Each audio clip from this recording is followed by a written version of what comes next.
Now everybody loves a rags to riches story, but what about the story of a man who hailed from a small little town, a village town, and went on to become the leader of the second largest population in the world? I'm talking about our PM, Mr. Narendra Modi. Now, with big powers come big responsibilities, but with big powers also comes a lot of perks. So we've collected what we think are 4 of India's finest luxury saloons on offer to find out which is the befitting chariot for our PM.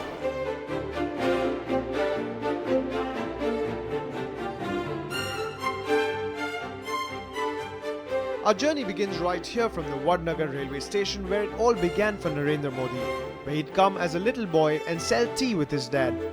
And we're gonna drive all the way to the national capital, New Delhi.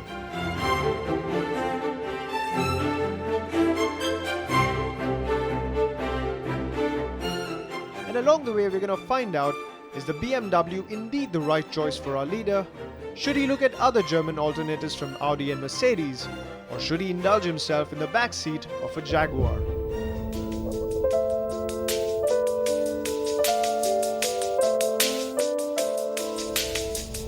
Unlike most of our test drives, this one requires me to sit in the back seat and lounge about. Now, we don't really expect our Prime Minister to drive his own limousine, right? And to be quite honest, with the cars we have for company today, I don't really quite mind. So I'm going to be doing most of my talking from back here. Now you must remember that the cars we have here, they've all got more powerful iterations available in the market as well. They're also all easily customizable to equip them with the latest bulletproofing and armory as well. But what we've got here are the more sober and grounded versions of these cars. So we've got 3 diesels and we've got 1 petrol hybrid. Anyways, let's start talking about the Jaguar XJL. If we wanted our Prime Minister to get out of the best looking car, I think we'd all unanimously agree it would have to be the Jaguar XJL. Now, it's not an all new car, it's just been upgraded, but it still continues to be quite youthful and exuberant. I think the closest second that I would say comes to the Jaguar XJL is the new S-Class. But the more you think about it, I think the Jaguar XJL is the kind of car that a young CEO would buy. But a Prime Minister like Narendra Modi, well, I'm not too sure. So the other 3 cars we have are German cars. This one, the Jaguar XJL, is a British car that is well owned by an Indian company. You get what I'm hinting at, right? Politics is all about the statements that you make, and if the Prime Minister wanted to play the indigenous card, he would want the Jaguar XJL in his fleet.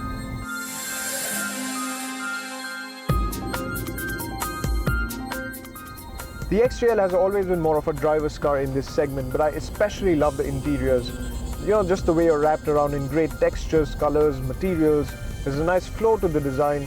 The only thing that I think it lacks compared to the other cars is interior space. Now, don't get me wrong, I'm just being relative, but this is supposed to be the long wheelbase version, but that length doesn't really translate into that much space.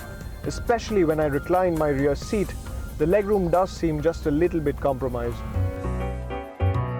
Jaguar is no stranger to driving royalty around. It is the only automotive manufacturer to be conferred with 3 royal warrants by the Queen of England, and is the official motoring partner of the coronation ceremony. Now, since it's been taken over by an Indian company, it would be apt that the XJL, the best Jaguar has to offer, be a part of the Indian Prime Minister's fleet. But the Germans are in no mood to take it lying down, and they have 3 excellent arguments as to why the most important automobile in India should be German. And the first one starts with the letter A.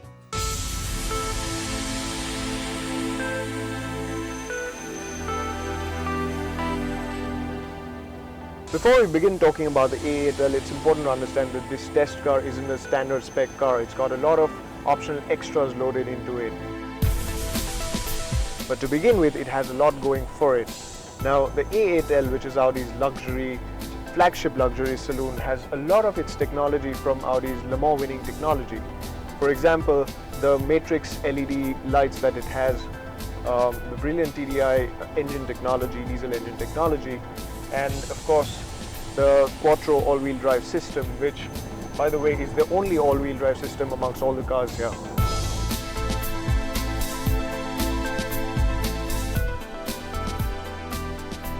Now, when compared to the other cars, when you're sitting in the back seat of the A8L, it seems that you're in control. I mean, look at the number of controls on this panel. It's almost like you're controlling the whole car. It's like this is the Starship Enterprise and you're Captain Kirk who's sitting in the back and controlling the whole ship. Quite cool actually. This 3-litre TDI engine isn't the most powerful of this lot, but it's quite peppy and energetic, and Rishad here tells me that it's quite a hoot to drive as well. So if our Prime Minister had these occasional urges to get behind the pilot seat, I'm quite sure that he'd appreciate the A8L. And well, if not, then it's customary that he hires Jason Statham as a chauffeur. Unlike the Jaguar's flourish, Audi prefers a more understated but powerful design language. The exterior design follows a straight and flat theme, and it's a simple yet muscular form. Now, if the PM wants to be discreet but travel in comfort, the A8L may be the right car. But sometimes, it's just a little bit too subtle. Come 2016 and there will be a new A8L, which brings me to the question, should our leader not have the freshest and the just minted?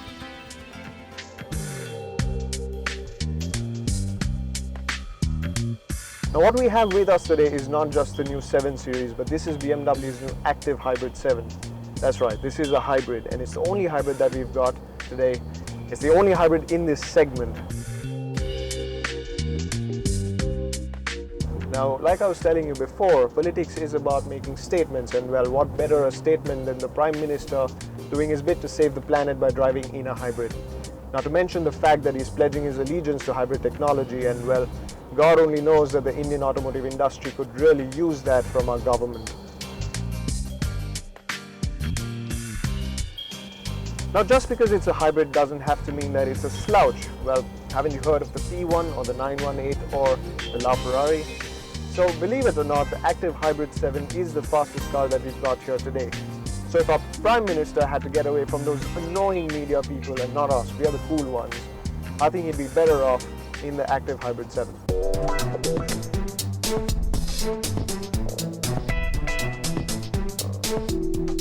Now I know that BMWs are predominantly driver's cars, but I have to say that I'm actually quite happy being in the back seat here. And that's because the ride quality has really impressed me. Now for a BMW, the ActiveHybrid 7 really rides quite smoothly. And I know that this is the only petrol car that we have here today, but this cabin is just completely oblivious to any noise from the outside. Now the ActiveHybrid 7 version of the 7 Series does come packed with a lot of features in the front, like you have pedestrian alert and you have night vision, but here in the back seat it doesn't get as many features as I would have liked. It doesn't get as many features as the other cars in this segment. And there's my grouse with the Braum from Bavaria. The insides of the 7 Series just don't feel special enough. Now make no mistake, it is an extremely well-built interior, but unfortunately, it feels like any other premium BMW cabin.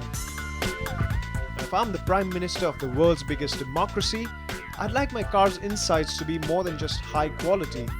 I'd like them to be special, and special starts with an S.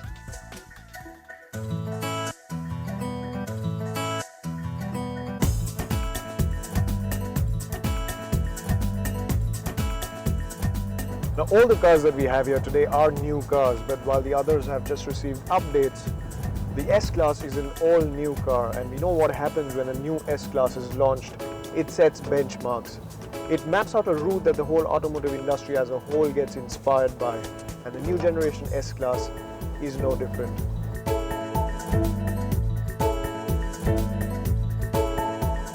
Now in the other cars, you'll find a lot of things that they share along with other cars in their portfolio. But with the new S-Class, you can be sure of one thing, and that is there is nothing like the S-Class yet. Now I'm sure that this is the direction that most Mercedes-Benz cars will be following soon.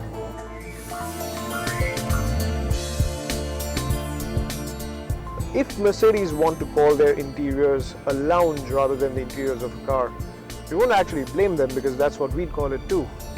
The interiors are possibly the best that we have amongst the cars that we have today. And well, I'd go as far as saying that the rear seats are most definitely the most comfortable amongst this lot. Now the S500L gets captain seats which just take it to another level altogether. They're like high-tech lazy boys. Oh, and we absolutely have to talk about the ambient lighting. I mean, the other cars also have it, but in the S-Class, it just feels that you're sitting in a Pink Floyd Pulse concert, especially at night.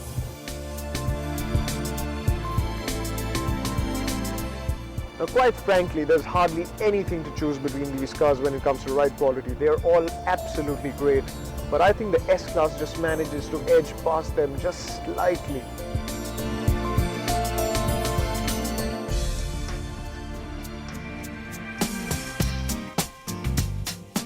If a Prime Minister likes his music, I'm sure he'll absolutely fall in love with the Burmester sound system in the S. It is definitely the best sound system we've ever heard in a car. The S-Class isn't as loud as the others and is actually actively conservative in styling. But that's just the skin. The interior is anything but staid. It will spoil you silly. You'll want to have an S-Class parked inside Racecourse Road just so that you can work out of it instead of a room.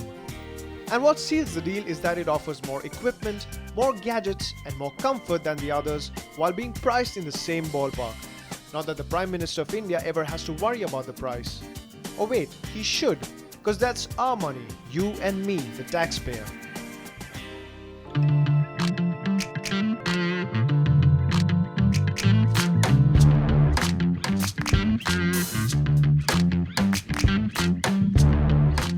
While I get over the fact that I was driven in 4 of the ultimate examples of motoring luxury, from 4 of the world's best creators of luxury cars for over 900 kilometers, let me remind you of the purpose of this test. This isn't your average overdrive test. What we've concerned ourselves with is that one mobile chair in which matters of national importance are thought and discussed. The seat of power. Now, if nothing, the story of Narendra Modi ought to inspire the common man that much like he was ambitious enough to move from being a tea seller to becoming the Prime Minister of our nation, they too could move from buying small, cheap hatchbacks to these epitomes of automotive technology. After driving 900 kilometers in the backseat of all 4 cars, I'd have to say that for our Prime Minister, we'd have to suggest that the new S-Class would be the car for him. Now, he deserves a car that has the title of the best car in the world. Besides, it's an all-new car. Now, whether or not he takes our advice on this, if he's watching this, I'm sure he'd be wishing that his journey from Vadnagar to New Delhi would have been as smooth as ours.